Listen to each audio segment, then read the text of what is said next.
আসসালামু আলাইকুম সম্মানিত ভিউয়ার্স, সবাইকে স্বাগতম জানাচ্ছি বরাবরই আমাদের আজকের এই ভিডিওতে।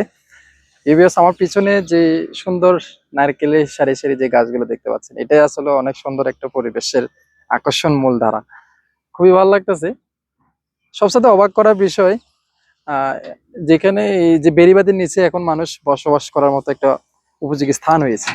এটা হওয়ার উদ্দেশ্য হলো, এখানে যে বিশাল চরের আগমন বা বিশাল চরের জাগরণ হয়েছে, সেটার কারণে হয়তো এখানে মানুষ মোটামুটি বসবাস করার মতো একটা স্থান হয়েছে। এটা এখানে মানুষ মোটামুটি বসবাস করতেছে।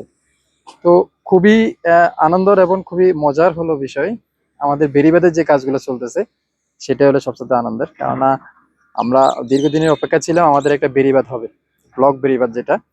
এটা হলে আমাদের আসলে সন্দ্বীপের সৌন্দর্যটা আগের তুলনায় অনেক বৃদ্ধি হবে ইনশাল্লাহ। কেননা যে প্রকল্পটা এখানে হাতে নিয়েছে, যে লাইটিং এভরিথিং যা যা কাজের প্রকল্পগুলো হাতে নিয়েছে, সেগুলো যদি ফুটে ওঠে আমাদের সন্দ্বীপের অন্যান্য দ্বীপের তুলনায় অনেক সুন্দর হয়ে আহ ফুটিয়ে তুলবে ইনশাল্লাহ, এটাই আশাবাদী।